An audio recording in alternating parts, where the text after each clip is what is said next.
Good morning, good morning, good morning. How are you? I have the overhead lights on because it's kind of dark out here. And I'm sitting close up to the thing. And you won't be able to see me. So how's everyone Tuesday morning starting out? Mine started out slow. I got up late, so I'm running late. So I wanted to come on here. First, I want to say for you all to give me a thumbs up, like, share, and subscribe to this channel, please. If I'm giving you any motivation and encouragement, if you're liking my hauls and my tours, give me a like, a thumbs up, hit the notification bell, subscribe, share. So I got that out the way. My begging is over. So I want to tell you all, I went to McDonald's on yesterday morning and Big Boy was there. Okay, he was there.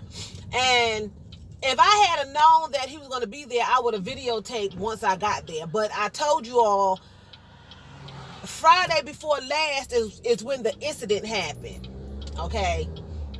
And then when I was going through the week, he wasn't there. So I was like, well, I hope I didn't get this man fired. So maybe he was suspended or on vacation. But he was there yesterday. But I did notice his attitude was still the same. He can't stand me, and I don't know this man. But he was polite, professional. And I noticed the manager stood right there and watched him. She takes the orders in the morning.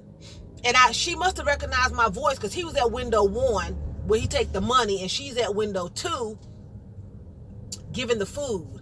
But in this particular incident, when I placed my order, she came down to his window and she stood there, and I'm at Hardee's. I'm gonna get a low carb bowl from Hardee's because it's right here at my house. I'm running late. I can't go to McDonald's. McDonald's is always packed. It's always booming packed. So she stood there and she watched him. Yes, let me have a low carb bowl, please. Okay. That's it. Thank you. So, see, I'm always polite. That's how I am with him. You know, I'm not singing in the rain and singing and doing, zippity doo dahs. No, but I'm polite to be the first thing in the morning. So she stood there and she watched him. Hold on for a minute. 362, how you doing? All right, and you? I'm doing good. That's good. Getting my food. Thank you. Be right up, okay. So she stood there. She watched his interaction with me. She stood and watched him take my card. She stood and she watched him address me, And when he looked at me, this man is always like in a state of shock when he see me. I don't know what the problem is. When I come to his window, he's always, he did it again yesterday, but he was more subtle with it. And she stood there and he said 337. He said 337 like that, and he was like, I gave it to him, the card, and he was like, have a nice day, But he still had that funkified attitude, but he was polite. Give me politeness, your attitude, that's on you, So, this is going to be a terrific Tuesday. That's going to be our title, Terrific Tuesday. Try to make it a terrific Tuesday. I just want to say this, and this could make your day terrific. If there's something that you don't want to do, don't do it. Don't let somebody force you into doing something that they want you to do because they want you to do it and it's going to make them happy. That's selfishness, that's abuse, and that's bullying. And I talk a lot about that because I've been through that in my life. Even here in adulthood, I had people that try to make me do things that I don't want to do and force me, friends or whatever, but so-called friends or whatever. You can come over here, you can do this, you can do that, but they don't want to do it. They will say no in a heartbeat. Say no. Unless it's mandatory and you have to do it. If you don't want to do it, say no. Even if it's for work. If they want you to do something that you don't want to do, and it's not mandatory, and it's not going to cost you your job, say no. You don't always have to be a team player if you don't want to be a team player. Sometimes you just want to be a single player and you don't want to always join in. Sometimes you don't have to join in. If you don't want to do something, just say no. You know, if your spouse wants you to do something that you don't agree with, say no. Thank you.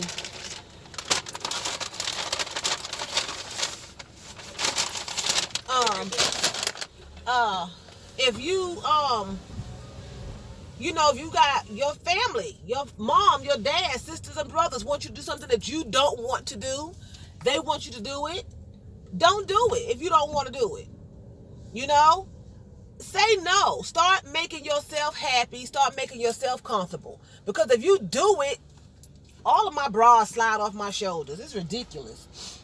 I guess I don't have them tight enough, but they getting on my nerve. But just say no. I thought about that. Say no. You don't have to do anything you don't want to do. If you start feeling guilty, because you're saying no, that's abuse. That's emotional abuse and mental abuse. Because you should not feel guilty because you choose to do the things you want to do. They do what they want to do. They go where they want to go. They spend money the way they want to spend money. They buy what they want to buy. And then when it's time for you to go shopping, just as an example, and you want to purchase things, you just stop spending money. You need to save. That's only because you're buying things that they don't buy. And they like what you're buying. So they want you to stop because they want to be the only one in the forefront looking like they being blessed and got it going on. And you in the back look like old raggedy muffin. I'm using that for an example. But if it's places you don't want to go, don't do it. If it's things you don't want to eat, don't eat it. Just say no. Like they say in school, just say no, to drugs. Well, people manipulating you and bossing you around is a drug too. So just say no to drugs. Say no. Do it if you really want to do it. If you're skeptical about it and you having reservations about it, don't do it. That's a sign of witchcraft. Manipulation is witchcraft. People think that witchcraft is going to the soothsayer, getting your palm read and reading tarot cards and mixing up chicken dust and fur off a dead rabbit and frog legs and salt and pepper and eggs and putting it in somebody's yard and peeing in a cup and pouring it in somebody's hair. That's witchcraft too. If you do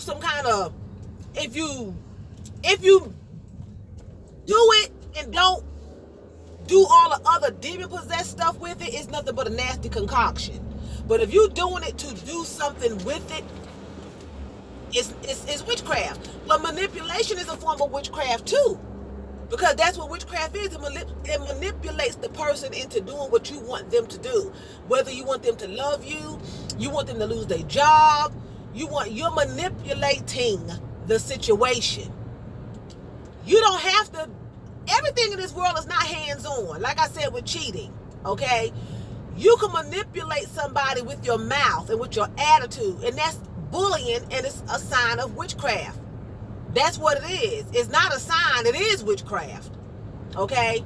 When you manipulate somebody and get mad when they don't want to do it, get an attitude when they don't want to hear what you have to say, that's witchcraft.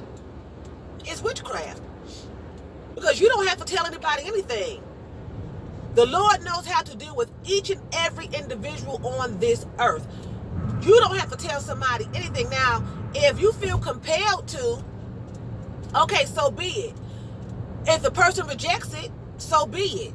But 9 times out of 10, the person, especially being a spiritual person, should know these things already, and you may be a witness to it. You know what I'm saying? So we're talking spirituality right now. You are dealt with first is your life. And then somebody comes along and may be a witness to it because you may not be obeying, the word from the Lord or something. But that's witchcraft to manipulate. So if you don't want to go somewhere and don't want to do something, they get mad at you. They are performing witchcraft on you. They may not know it, because there's a lot of witches that don't know they're witches, because the devil is sneaky. He's very sneaky and conniving, okay? And he'll have you doing something you don't even know you're doing it. You don't even know you're doing it. And that's a form of witchcraft, So say no. start recognizing the signs of it and say, no, they get mad, they get mad. If you start feeling some kind of way on the inside because somebody is mad with you, you know, you need to get that in check, because you shouldn't feel bad about nothing that you do if it's legal and it's not hurting anybody. You shouldn't feel bad about that. And I've had that to happen to me. I feel bad, you know, when I don't want to do something and I want to do it my way, and I want to go here, I want to purchase that, you know, and some people make comments about and what I should do and what I shouldn't do. That makes you feel some kind of way on the inside. Sometimes they don't even know that they're bullying you. You know, they think they're doing you a favor, you know, helping you. And it's not always helping. It's not always helping. Sometimes it's just, I want you to do what I want you to do. It's selfishness. And selfishness is witchcraft. Because you getting what you want. And the person is in bondage because they're doing something you want them to do and they don't want to do it. That's abuse. Witchcraft is abuse. People don't realize that's witchcraft, you know? And I don't even know why I'm talking about that, but maybe somebody needs to hear it, you know? Maybe somebody needs to hear that. I don't know. But all I can do is say, just say no, you know? Start today. Let this be your terrific Tuesday. This is going to be the best Tuesday of the week. Okay? This is going to be the best Tuesday of the week. So you'll never get this Tuesday again. So make it the best Tuesday. If you have to say no all freaking day long, guess what? No, no, no, no. Hell no. To the no, no, no. Hell to the no. Hell to the no. To the no, no, no. No. And if you want to say yes, then say yes. But be sure you want to say yes. And that you're not being manipulated into saying yes and being made to feel guilty. Be sure it's your idea. God gave us all free will. You ain't got to do nothing nobody tell you. Unless you are underage, living in your parents' house or your guardian's house. That's a command. But once you get out on your own, you can respect the person, but you ain't got to do a cotton picking thing they say. Same thing with your boss or supervisors. If it's not mandatory and they ask you and you know, I just don't want to do it, don't do it. Don't do it. If it's not going to cost you your job, it's not going to cost you your livelihood. It may cost you, she's antisocial, she's not being a team player. Well, guess what? They always call me a team. I'm not a team player. I'm antisocial. I stay to myself. Oh well. Oh well. And sometimes they exclude you, so you can't be a team player to make you look bad. You know what I'm saying? So scope it out. This is shaking. I'm on the road. You know, in my car on my way. I have a haul coming for you all this evening. I've been getting things from Amazon that I haven't been ordering, and it's been in my name. They done sent me this product twice. So I'm thinking maybe they wanted me to do a haul or something on it. You know, show it, because they're sending me things for free. And I haven't ordered anything, you know. So I'm going to do that this evening along with some other little things. So join in, you know. Thumbs up. This lighting is horrible. It's kind of cloudy out here. I had the light on, then I cut it off, then I cut it back on so you can see me. I got my hair in a little old roll, sort of, because I was going to do my bun, and I spritz it. I wet my hair. I give my hair moisture every day, some kind of moisture. I spritz the water on it, give it some cream, some oils, and I put too much water on it, and it was so wet, and then it just shrunk up so bad, and I was afraid to pull it apart because it's fragile when it's wet. So I just tucked it in there and you know, tucked it away. So I got me a little you know, tuck up in here, whatever you want to call it, a little old bun. I didn't want to pull it out and stretch it. When you all see me with that big donut on my head, I showed you one the other day, but I have another one that's bigger than that. You have to keep either blow your hair out if it's not long enough, or keep combing it and stretching it. And that's what I do. I comb it forward, and I just keep combing it forward, and I keep combing it forward. And then I put the donut on there. Then I stick my pins in there and kind of pull the hair out. The donut makes it, my hair is long, bra strap length, but the donut will make it sit up high. You know what I'm saying? And then you just stick your pins up in there and just keep tucking it so your hair don't stick all out over the place. And stick your pins up in there. It's easy to do. It's easy. But that's my favorite hairstyle, But I couldn't do that this morning. Anyway, I'm rambling, but let this be a terrific Tuesday for you all. And I'm going to end it here. May the Lord be with you today in your journey, wherever you are headed to, whether it's to work, school, vacation, out of town, to the doctor's office. Hopefully everything goes well with you today. With some prayer and supplication, push your way through. Push your way through. I'm going to do the Biddy segment. Hopefully I can get it done in one taping. I have some information I pulled. And I want to say, please, who's ever watching me, when I do it, don't get angry with me, because I'm just going to tell you what I see and what other people view you as. If it's you. Because it's some qualifications in there that hits everybody. Me too. So I have to check myself. But don't take it personal. I'm not talking about anybody specific. I'm just talking about things that I have run into in my life. And up until recently, it ain't been but a few months that I've been dealing with biddies. Okay? So, and this is their characteristics. And I'm saying, if you have the characteristics, to fix them. If you don't have them, then don't get offended. We're all adults, and I see some things on YouTube and in church when I go to church, and I'll be like, oh Lord, whew, that's me, Jesus. I shouldn't, oh Lord. And I try to correct it. So don't get an attitude. Then that means you're a biddy. If you get mad about it, that means, well, you must be doing it. You must be acting that way, and it's inappropriate. So please don't get offended when I do it, because I'm going to do it, and it's not a lot of pretty things that I'm going to be saying. I'm just going to throw it on out there, okay? I'm a blunt speaker. I'm not going to sugarcoat it. We are adults. And then, after that, it's a done deal. I don't have to speak on it anymore unless somebody asks me to, or something happened, and I bring it to you and I tell you what's going on. But anywho, I'm going to go, and I'm going to talk to you all later this evening with the haul situation going on. I have some other things I'll add to it. Y'all be blessed. Y'all be safe. Have a lovely day. Peace out.